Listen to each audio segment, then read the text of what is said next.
예, 이 시간에는 로마서 5장 9절부터 11절 말씀까지 읽었습니다. 오늘은 로마서 19번째 시간으로 부제목은 일상적인 삶에서의 예배입니다. 일상적인 삶에서의 예배. 우리는 모두 예수님을 구주로 영접하기 전에는 죄인이었습니다.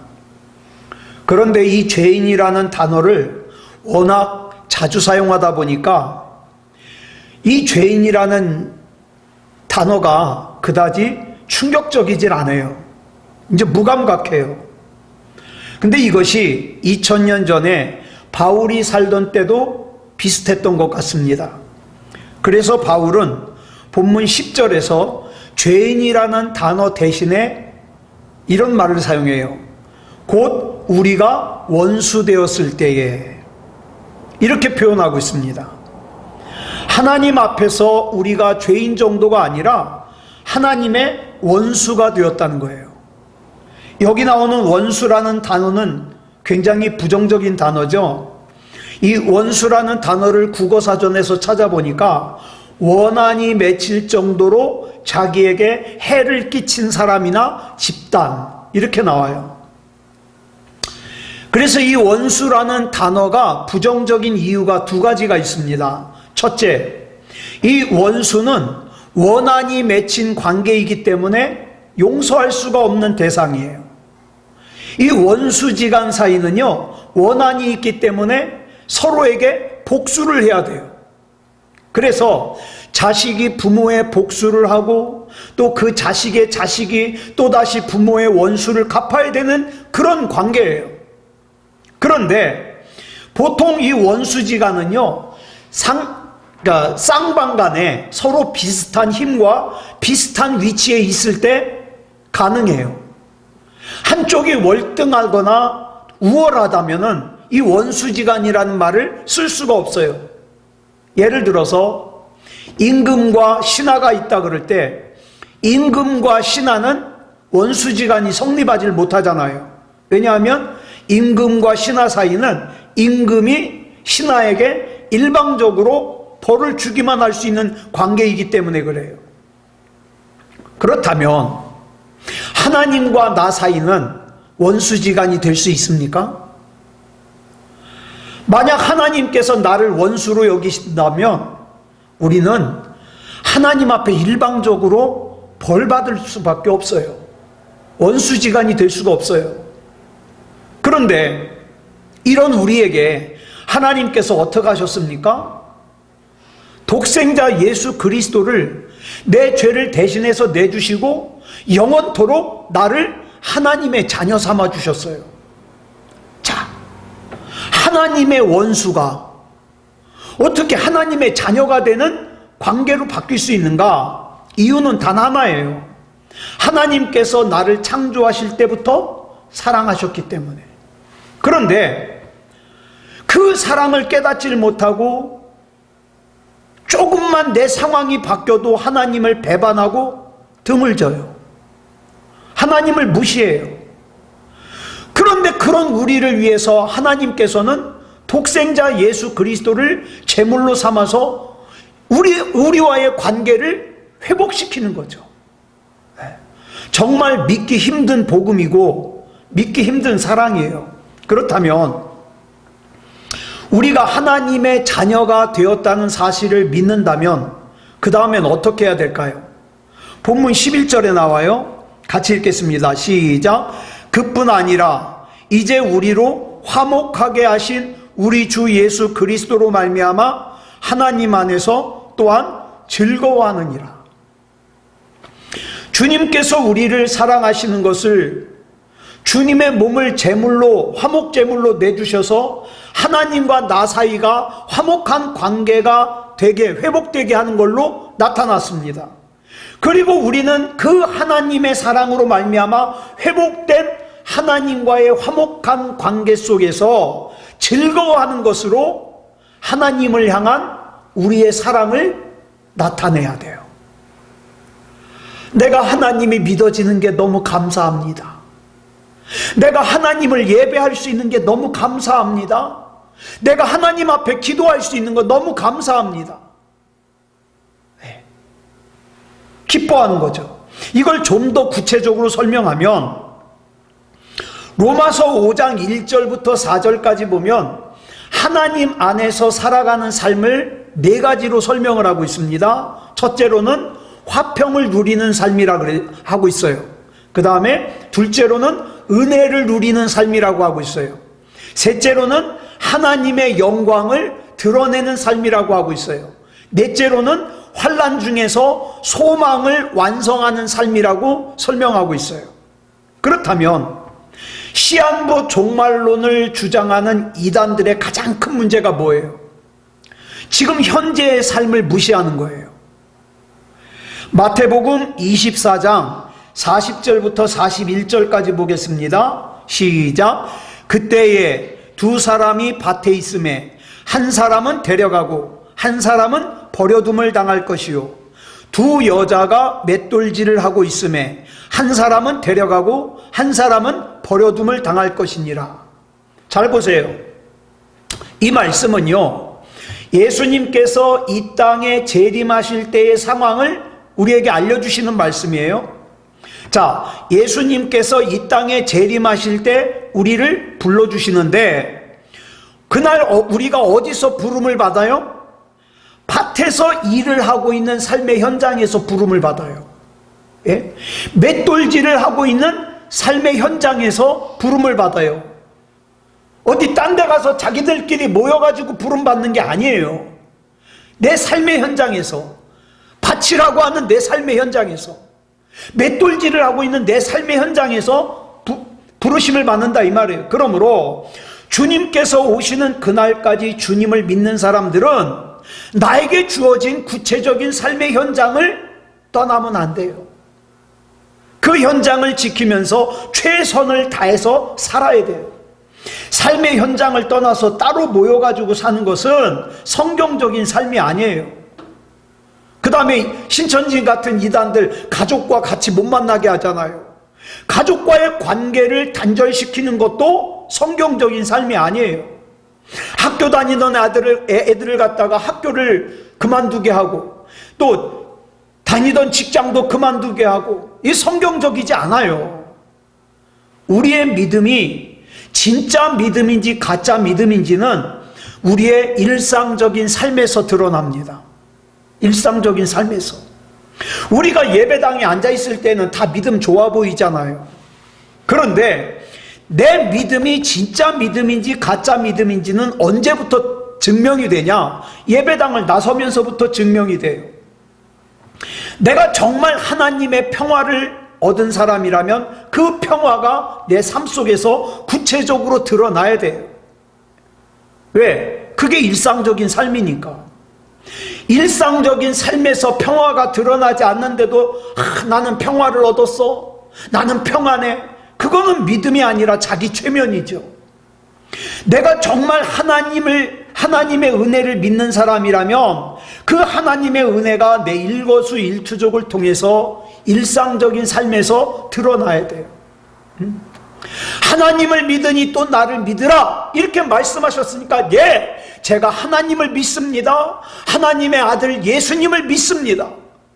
하나님이 주시는 평안이 내 안에 충만하길 원합니다. 나 책임져 주시옵소서. 그렇게 기도하고 맡기고 살아가는 거죠. 하나님의 은혜가 일상적으로 드러나지 않는 믿음은 진짜 믿음이 아니라는 거죠. 내가 정말 하나님의 영광을 얻은 사람이라면, 내가 정말 하나님 안에서 소망을 완성시켜가는 사람이라면 환난 속에서도 어려움 속에서도 내 일상적인 삶의 자리에서 하나님의 영광을 드러내고 하나님 안에서의 소망을 드러냅니다. 내 일상적인 삶의 현실에서 도망가는, 어디로 도피하는 그 신앙은 잘못된 신앙이에요. 이런 잘못된 신앙이 가장 심하게 드러나는 사람들이 누구냐? 바로 시한부 종말론자들이죠. 여러분, 객관적으로 보면 솔직히 그 사람들이 우리보다 기도 더 많이 해요. 기도 더 많이 한 사람들이 많아요. 찬양도 우리보다 더 많이 하는 사람들이 많아요. 성경요? 우리보다 더 많이 암송하는 사람들이 많아요. 심지어는요, 자기의 재산을 다 정리하고 또 직장도 그만둘 정도로 열정이 있어요. 그런데 중요한 게 있어요. 가장 중요한 게 뭐예요? 성경적이질 않아요. 자기가 그것을 믿음이라고 자기 최면을 걸지만, 맹신을 하지만, 그래서 현실 도피를 하지만, 가장 중요한 것은 하나님의 말씀에 위배된다는 거거든요. 왜요? 일상적인 삶 가운데서의 믿음을 무시하기 때문에. 이런 그들에게 주어지는 것은 찬란한 휴거가 아니라 비극적인 수치예요. 그러므로 우리가 하나님의 구원을 얻고 또 하나님의 영원한 생명에 이어지는 사람이라면 지금 현재 내 삶의 자리를 귀하게 여겨야 돼요. 우리 가족 안에서의 내 위치, 또 내 직장에서의 내 위치, 내가 사랑하는 사람들에게서 있어서의 내 위치, 이거 중요하게 여겨야 돼요. 그 속에서 내 믿음을 지켜나갈 때 그 믿음이 진짜 믿음이라고요. 왜냐하면 하나님과 참다운 교제가 이루어지고 하나님의 역사가 세워지는 곳이 바로 어디예요? 내 삶의 현장이거든요. 젊은 남녀가 커피숍에서 아주 어둠침침한 조명 아래서 서로 사랑한다고 속삭이는 모습을 한번 머릿속에 그려보세요. 자기야, 사랑해. 난 자기가 제일 좋아. 막 이렇게 속삭여요. 이 사람들이 지금 하는 얘기가 거짓말은 아닐 거예요. 그죠? 진짜일 거예요. 그 속삭여요. 근데 중요한 게 있어요. 이건 사랑이 아니에요. 뭐예요? 고백이에요. 고백. 이게 진짜 사랑인지 가짜 사랑인지는 언제 알아요? 결혼하고 나서. 결혼하고 나서 일상적인 삶에서 드러나게 돼 있어요. 진짜인지 가짜인지. 많은 사람들이 그 조명 아래에서 자기야 사랑해 이렇게 말하는 이 고백을 사랑인 줄 알아요. 그러다 보니까 나중에 결혼하고 나니까 옛날에 했던 말하고 다르네. 내 손에 물 한 번 안 묻힌다더니 왜 맨날 손에다가 물 묻히게 하느냐고, 왜 나를 하찮게 대하느냐고, 그 일상적인 삶에서 배신감을 느끼고 속았다는 생각이 드는 거죠. 근데 착각한 거예요. 그때 그 자기가 한 말은 뭐예요? 고백이에요. 진짜 사랑은 결혼하고 나서 증명이 된다. 여러분, 우리가 예배당에서 하나님께 예배하고 하나님께 기도하고 하나님을 찬양하는 거 역시 뭐예요? 하나님을 향한 고백이에요. 고백. 그러면 우리의 이 하나님을 향한 고백이 진짜 하나님을 향한 사랑이 되기 위해선 어떻게 해야 돼요? 내 일상적인 삶 속에서 내가 했던 그 신앙적인 고백이 증명이 돼야 돼요. 말하는 것도, 생각하는 것도, 먹는 것도, 용서하는 것도, 사랑하는 것도 이렇게 일상적인 삶에서 증명이 돼야 돼요. 그래야 그때부터 그게 뭐예요? 진짜 하나님을 향한 사랑이고 믿음이 되는 거죠.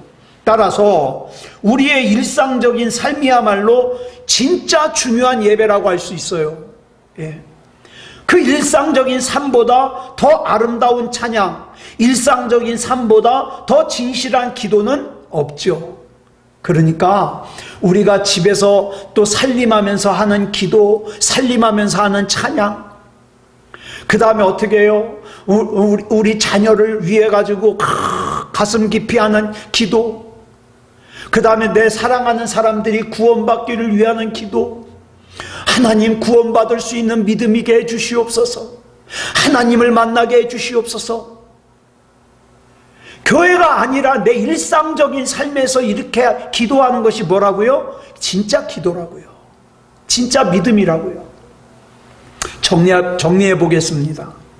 우리는 하나님의 원수가 되었던 사람들인데 하나님의 일방적인 사랑으로 하나님의 자녀가 되는 구원을 받았어요. 그러므로 우리는 하나님 안에서 이제 뭐를 해야 되느냐? 즐거워하는 삶을 살아야 돼요. 우리가 받은 하나님의 사랑을 내 삶으로 증명해내야 돼요. 근데 그 하나님을 내가 신뢰하지 못하잖아요? 즐거워할 수가 없어요. 못 믿는 걸 언제 떠날 줄 알고, 언제 나를 배신할 줄 알고, 그럼 못 믿으면 어떻게 해요? 즐거워할 수가 없어요.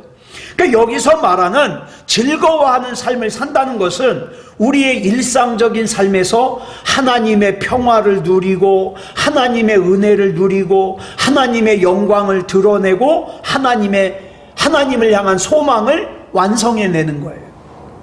여기서 하나 더 정리하자면 하나님 안에서 살아가는 이 네 가지 삶, 다시 말해서 화평을 누리는 삶, 은혜를 누리는 삶, 하나님의 영광을 드러내는 삶, 환난 중에서 소망을 완성하는 삶인데 이걸 갖다가 구체적으로 두 가지로 설명을 할 수 있어요. 뭐냐? 첫째, 그러면 그렇게 사는 게 뭐냐? 구체적으로 첫째, 하나님의 말씀 앞에서 끊임없이 나를 부인해야 돼요. 나를. 하나님의 말씀 앞에서 자기를 부인하지 않는 믿음은 믿음다운 믿음이 아닐 가능성이 커요. 예를 들어 볼게요. 아버지와 아들이 있어요. 무슨 일을 하는데 둘이 의견이 달라요. 아들은 암만 생각해도 내 생각이 맞는 것 같아요.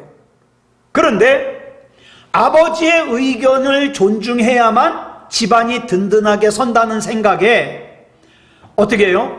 아버지의 말을 따라요. 나는 아직도 내 생각이 맞는 것 같은데 아버지 생각대로 하겠습니다. 아버지 생각대로 해요. 이게 뭐예요? 자기를 부인하는 거예요. 우리가 하나님을 믿는다고 하면서 하나님 앞에서 자기를 부인하지 않으면 우리는 입으로는 하나님을 주님이라고 하면서 실제로는 하나님 앞에서 어떻게 해요? 토론을 해요. 토론을. 기도도 토론이에요. 이 토론이 뭐냐? 여러분, 토론이 뭐예요? 토론은 양쪽 팀으로 이렇게 나누어 가지고 이미 자기네들은 의견이 있어요. 의견이 있어요. 답을 미리 정해놨어요. 그리고 나서는 이제 얘기를 하면서 상대방을 갖다가 자기 의견에 동의하도록 설명을 하는 거예요. 이게 토론이거든요. 여러분, 우리는 주님의 인격을 배우고 주님의 말씀대로 살고 주님의 인도하심을 받기 위해서 우리 주님과 토론을 하면 안 돼요. 하나님, 내 생각이 맞아요. 내 생각에는 이게 옳아요. 하나님, 내 뜻대로 해야 돼요. 토론을 하면 안 돼요. 그러면 어떻게 해야 됩니까? 자기를 부인해야 돼요. 이렇게 자기를 부인하고 하나님의 뜻에 순종함으로 하나님의 평화와 하나님의 은혜와 하나님의 영광과 하나님의 소망이 내 삶 속에서 채워져 가는 거예요. 여러분은 어떤지 모르겠지만 저는 제 자신을 가만히 보면 전 참 이기적이에요. 그리고 탐욕적이에요. 그렇기 때문에 기도할 때 보면 하나님의 뜻과 내 뜻이 다를 때가 많아요. 이게 굉장히 힘들어요. 성경을 읽다가도 하나님께서 주시는 마음과 내 생각이 다를 때가 엄청 많아요. 거의 대부분이에요. 그래서 하나님 앞에서 끊임없이 나를 부인해야 되는데 내 생각을 꾸겨 넣고 내 고집을 꾸겨 넣고 그 다음에 하나님 앞에 자꾸 토론하고 싶은 그 마음을 꾸겨 넣고 하나님의 뜻이 옳습니다. 하나님 말씀대로 살겠습니다. 이렇게 해야 되는데 그렇게 살기가 엄청 힘들어요. 그런데 이렇게 자기를 부인하지 않으면 하나님을 어떻게 생각합니까? 하나님의 말씀을 단순히 자기 욕심을 채우고 자기를 만족시키는 도구로만 사용하려고 그래요. 그래서 성경을 읽다가도 줄치는 거 보면 뭐예요? 맨 복 준다, 잘 된다 이런 것만 줄쳐요. 그러면 참된 믿음이 될 되기가 어렵겠죠. 우리는 종종 자기를 부인하는 것을 사람들 앞에서 부인하는 걸로 생각을 해요. 그렇지 않아요. 나를 부인하는 것은 어디서 부인해야 되느냐? 하나님의 말씀 앞에서 나를 부인해야 돼요. 교회에서 보면 사람들한테는 참 잘하는데 하나님께 인색한 사람들이 있어요. 사람에게는 몇 시간을 사용해도 괜찮은데, 아깝지 않은데 하나님께 사용하는 시간은 겁나 아까워요. 또 사람에게 커피 사주고 밥 사주는 건 아깝지 않은데 하나님께 헌물하는 거는 되게 아까워요. 잘못된 신앙의 모습이죠. 때로는 내가 잘못한 것이 없는데 누군가 나를 비방하고 나를 미워하고 나를 힘들게 할 때, 생각 같아서는 만나가지고 시시비비를 따지고 싶은데 하나님의 말씀이 나에게 용서하라고 말씀을 주시면 그 하나님의 말씀 앞에서 자기를 부인하고 용서를 실천하는 것, 또 때로는 내 잘못이 생각났을 때 용서를 구하는 삶을 실천하는 것, 이게 진짜 믿음이에요. 근데 이게 쉽지 않아요. 신앙생활 오래 한 사람들도 쉽지 않아요.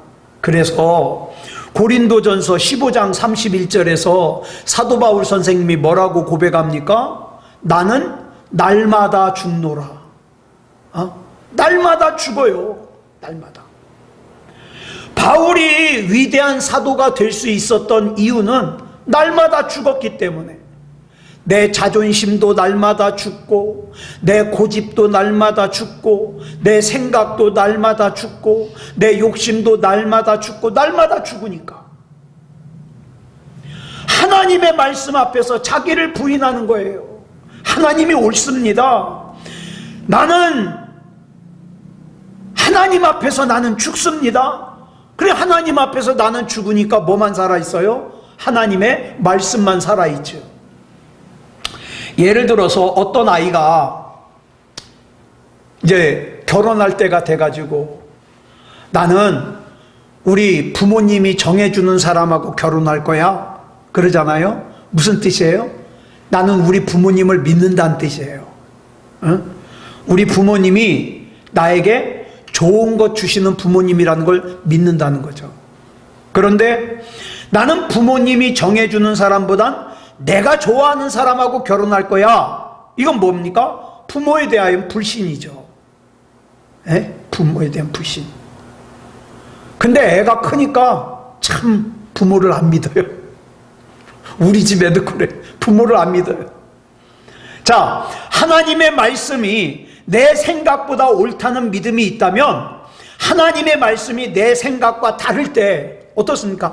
암만 생각해도 내 생각대로 하는 게 옳은 것 같은데, 그러나 하나님이 옳습니다. 그리고 내 생각을 내려놓는 거예요. 이게 부인이에요. 내 생각이 없어서가 아니라 하나님의 말씀에 대한 신뢰예요.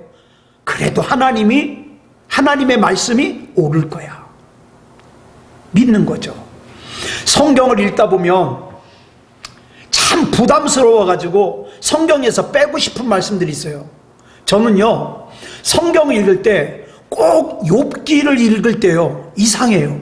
욥기를 읽을 때 뭔 문제가 그렇게 생기는지 몰라요. 그래서 이 순서대로 성경 읽다가 욥기가 막 가까워 오잖아요. 마음속에 얼마나 심란한지 몰라요. 또 욥기가 다가오네. 그래가지고 저는 가능하면 욥기를 갖다가 빠른 시일 내에 읽어버려요. 문제 생길까봐. 그런 트라우마가 있어요. 자, 빼고 싶은 말씀들이 있어요. 그런데 정말 하나님의 말씀에 대한 믿음이 있다면, 하나님의 말씀이 정말 진리요 생명이라고 믿는다면 부담스러워도 받아들여야 되죠. 하나님의 말씀 앞에서 한번 죽어본 사람은 하나님 말씀대로 살겠습니다. 나를 살리든 죽이든 하나님 뜻대로 하십시오. 하나님 말씀 앞에서 죽어본 사람은 그 다음에 죽는 거는 좀 쉬워요. 점점 쉬워져요. 그런데 이론적으로는 알겠어요. 하나님께서 나에게 뭘 원하시는지 알겠어요. 또 심정적으로도 알겠어요. 이해가 가요. 근데 실제적으로는 하나님의 뜻대로 못 살아요. 왜? 내 자존심도 상하고 욕심도 있고 하나님의 뜻대로 할 수가 없어요. 이거는 하나님 앞에서 죽어본 경험이 없기 때문이죠. 그러니까 하나님의 말씀 안에서 즐거워한다는 것은 하나님 안에서 자기를 부인한다는 거예요. 하나님의 말씀대로 산다는 거죠. 그 다음 둘째로 하나님 안에서 살아간다는 것은 작은 일에 충성하는 거예요. 큰 일에는요, 많은 사람들이 관심을 가져요. 박수를 쳐줘요. 예. 그런데 우리가 기억해야 될 것은 사람들이 관심을 가지고 사람들이 박수 쳐주는 것은요, 사람으로부터 주어지는 관심과 박수는요, 금방 허무해져요. 네. 영원하질 못해요. 어느 정도 시간이 지나죠? 언제 그랬냐 싶어요. 반면에 작은 일에는 사람들이 몰리지 않고 사람들의 관심과 박수가 없는 대신에 하나님께서 관심을 가지고 박수를 쳐주셔요. 네. 근데 그 하나님이 가지시는 관심과 박수가 영원하거든요. 여러분, 예수님께서 이 땅에서 복음을 전하실 때 제사장들과 서기관들이 왜 예수님을 조롱했어요? 왜 예수님을 우습게 여겼어요? 예수님이 하고 다니는 일이 하찮다고 생각한 거예요. 무슨 이스라엘에서 가장 못 사는 동네인 갈릴리에서 가장 못 사는 가난한 사람들 모아놓고 앉혀놓고 그들하고 이야기나 하는 게 이게 얼마나 하찮겠어요. 그런데 예수님의 그 작은 일에 하나님의 은혜와 능력이 역사하셨습니다. 여러분, 이스라엘 민족이 가장 자랑스럽게 생각하는 왕이 다윗 왕이잖아요. 이 다윗은 이새라는 사람의 8명의 아들들 중에 막내예요. 어느 날 다윗이 벌판에서 양을 지키고 있는데 아버지 이새가 심부름을 시켜요. 그 당시 이스라엘과 블레셋이 전쟁 중에 있었는데, 야 다윗, 너 형 셋이나 지금 전쟁터에 나가 있잖아. 먹을 거 싸줄 테니까 형들 좀 갖다 주고 와라. 근데 다윗은 자기 말고도 형이 넷이나 더 있잖아요. 못하겠다고 할 수 있어요. 그런데 다윗은 아버지의 뜻에 따라 심부름을 갔다가 어떤 광경을 목격해요? 저 골리앗이라고 하는 덩치만 큼지막한 놈이 하나님을 갖다 조롱하고 하나님의 백성을 조롱하네. 그래가지고 의로운 분노가 생겨가지고 나가서 싸워가지고 골리앗을 쓰러뜨리죠. 결국 이것이 시작이 돼서 이스라엘의 위대한 지도자가 됩니다. 작은 일에 충성하는 것으로부터, 형들 도시락 갖다 주는 것으로부터 다윗은 시작한 거예요. 자, 이 세상에서 시어머니 모시는 일이 내 인생에 있어서 가장 위대한 일이야, 중요한 일이야, 이렇게 생각하는 사람이 누가 있겠어요? 그런데 성경에 나오는 룻이라고 하는 여인은 시어머니 나오미를 모시는 일이 하나님께서 자기에게 맡겨주신 사명이라고 생각해서 시어머니가 있는 곳에 자기도 있겠다고, 시어머니가 죽는 곳에서 자기도 죽겠다고 이렇게 결심을 했어요. 그런데 이 토미 텐이라고 하는 목사님이 쓰신 돌이킴이라는 책이 있는데, 이 책에 보면, 제가 탈무드는 안 읽었는데 탈무드에 그 내용이 나온대요. 탈무드에 보면 룻이 모압 나라의 왕인 에글론의 딸이래요. 그 유대인들의 전승에 의하면 나오미의 남편인 엘리멜렉이 유다의 지도자였답니다. 지도자. 그리고 굉장한 부자였대요. 그 유다의 지도자였던 엘리멜렉이 모압으로 이사할 당시에는 굉장한 부자에다가 능력 있는 사람이에요. 그래서 모압의 왕인 에글론이 자기의 두 딸 룻과 오르바를 갖다가 둘 다 시집을 보낸 거예요. 여러분 보세요. 왕이 두 딸을 한 집안으로 시집을 보낸다? 대단히 유력한 집안이잖아요. 예. 룻은 모압의 공주라는 뜻이에요. 그런데 모압의 공주인 룻이 홀시어머니인 나오미를 따라 베들레헴으로 와서 남의 밭에서 이삭을 주워 먹고 있어요. 보통 사람도 하기 어려운 일을 모압의 공주가 한 거예요. 바로 그 룻의 태를 통하여 증손자로 태어난 사람이 누구예요? 다윗이에요. 그리고 그 다윗의 족보에서 메시아이신 예수 그리스도가 태어나셨습니다. 하나님 안에서 하나님께서 맡겨주신 사명 중에는 작은 일이 없어요. 그러니까 내가 지금 이것이 하나님의 영광을 위한 일이라 이렇게 생각한다면 그 굉장히 귀한 일이에요. 네?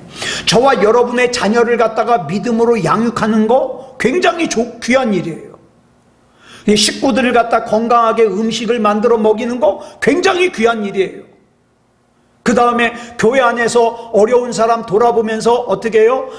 힘이 되는 말 한마디 해주는 거 굉장히 귀한 말이에요. 귀한 일이죠.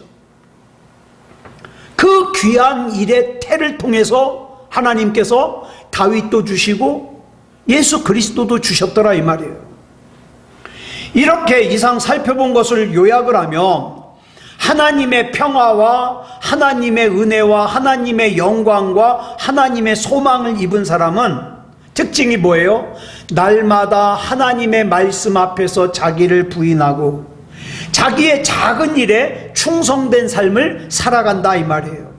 그처럼 날마다 자기를 부인하고 작은 일에 충성하는 사람은 하나님의 평화와 하나님의 은혜와 하나님의 영광과 하나님의 소망이 그 삶에 더 깊이 뿌리내리고 더 많은 열매로 드러나겠죠. 여러분, 다니엘서 1장을 보면 다니엘이라고 하는 청년이 바벨론으로 포로로 끌려가요. 다니엘은요 예루살렘에서 귀족이에요. 귀족 신분에다가 굉장히 똑똑한 애예요. 그렇기 때문에 예루살렘을 침략한 느부갓네살이 그를 바벨론 왕궁으로 데리고 가요. 왕궁으로. 똑똑해가지고. 그런데 다니엘이 왕이 내린 음식을 갖다가 안 먹어요. 예? 저 스테이크를 구웠는데도 안 먹고 삼겹살을 구웠는데도 안 먹고 냄새는 막 굉장히 좋겠죠. 그 안 먹는 이유가 그 당시에 나오는 고기는 다 뭐예요? 우상 앞에 들였다가 나오는 고기예요. 그런데 하나님의 율법에 우상 앞에 바쳐졌던 음식은 먹으면 안 된다 그랬거든요. 그러니까 저 젊은 다니엘이 왜 스테이크가 안 먹고 싶겠어요?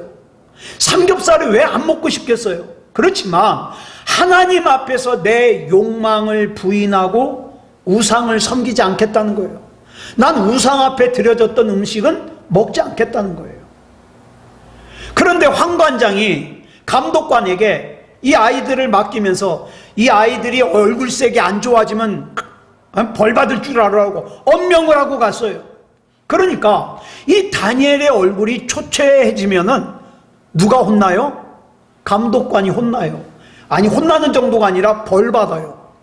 그랬는데 아니 감독관이 고기 반찬을 갖다 주니까 다니엘이 안 먹겠대요. 그래가지고 먹으라 커니 안 먹는다 커니 하다가 다니엘이 이렇게 얘기한 거예요. 그러면 감독관님 딱 열흘만 나는 채식만 하겠습니다.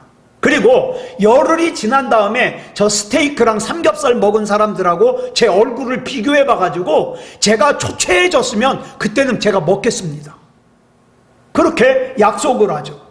자, 그런 다음에 열흘 지난 다음에 보니까 그 왕이 내린 진수성찬 스테이크와 삼겹살 먹은 애들보다 다니엘의 얼굴이 더 밝게 빛나는 거예요.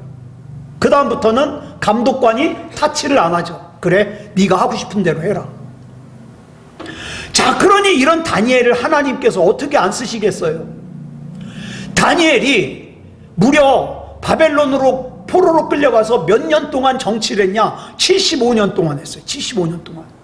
75년 동안 왕이 6번 바뀌었어요. 나라도요 바벨론에서 바사로 바뀌었어요. 그런데 왕조가 바뀌잖아요. 그런 특징이 있어요. 전 왕이 있던 신하들은 다 잘라요.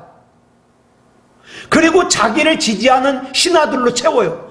그러면 벌써 다니엘이 잘려도 몇 번 잘려야 돼요? 6번 잘려야 돼요. 그런데 다니엘이 워낙에 훌륭한 사람이라, 똑똑한 사람이라 후임으로 왕이 되는 사람들마다 다니엘을 중요하게 쓰는 거예요. 중요하게. 그러니까 역사의 전면에 드러난 사람은 바벨론의 느부갓네살 왕인 것 같고 바사제국의 고레스 왕인 것 같지만 그 보이지 않는 이면에서 역사를 주관하시는 하나님의 도구가 된 사람은 누구다? 다니엘이다. 당시에는요, 노예가 재산이에요. 그러니까 다른 나라에서 노예로 잡아온 사람들 안 풀어줘요. 내 재산인걸. 그런데 바사제국의 고레스라고 하는 사람이 왕이 되자마자 그 이스라엘에서 포로로 잡혀온 유대인들을 야, 니네 고향으로 돌아가고 싶으면 다 돌아가라 그래요. 이게 어떻게 가능할 수 있었을까요? 가만히 보면 하나님께서 다니엘을 사용하신 것 같아요. 다니엘을. 중요한 것은 다니엘이 청년 시절부터 자기를 부인하고 작은 일에 충성하는 훈련을 했다는 거예요. 청년 시절은 기운이 가장 왕성한 시절 아닙니까? 이 청년 시절의 삶을 어떤 발판으로 마련하느냐에 따라서 그 삶이 결정이 돼요.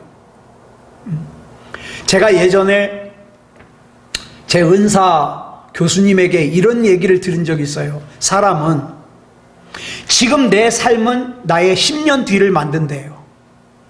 그러니까 내 10년 전에 살았던 삶이 지금의 나를 만들고 지금 나의 삶이 내 10년 뒤를 만든대요. 그걸 제가 참 감명 깊게 들었어요. 여러분, 지금 내가 하나님 앞에서 나를 부인하고 하나님의 말씀을 더 중요하게 여기고 하나님께서 나에게 맡겨주신 사명을 중요하게 여기고 산다면 하나님께서는 나를 꼭 필요한 일에 반드시 사용하시죠. 그리고 그 일을 할 수 있는 건강도 주시고 물질도 주시고 또 좋은 사람도 붙여주시고, 예.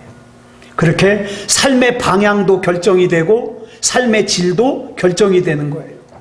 하나님의 원수에서 하나님의 사랑에 의해 하나님의 자녀가 되므로 위로부터 하나님의 평화와 하나님의 은혜와 하나님의 영광과 하나님의 소망을 내가 얻었음을 믿으십니까? 이제는 어떻게 해야 돼요? 하나님의 말씀 앞에서 나를 부인하고 작은 일에 충성하는 삶을 살아야 되겠죠.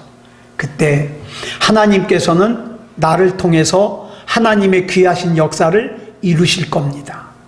아무쪼록 하나님 안에서 우리가 할 일이 많아요. 하나님의 일을 하는데 필요한 건강 주시옵소서. 물질도 주시옵소서.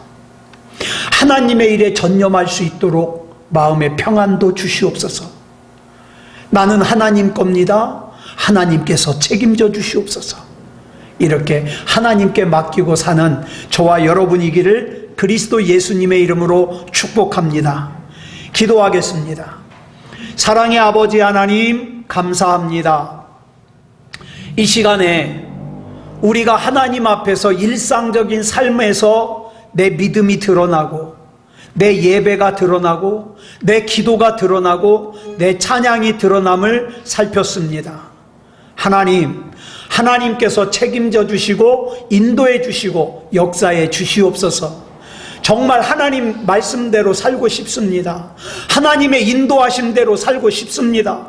하나님의 말씀 앞에서 나를 부인하게 하시고 하나님께서 맡겨주신 작은 일이라도 귀하게 여기고 소중하게 여기고 감당하게 주시옵소서. 그 일을 위해서 필요한 건강, 물질, 사람, 그 다음에 마음의 평안 하나님이 주시옵소서. 우리 하나님께서 책임져 주시고 역사해 주시고 인도해 주실 줄 믿사오며 그리스도 예수님의 이름으로 간절히 기도드려 싸움나이다. 아멘.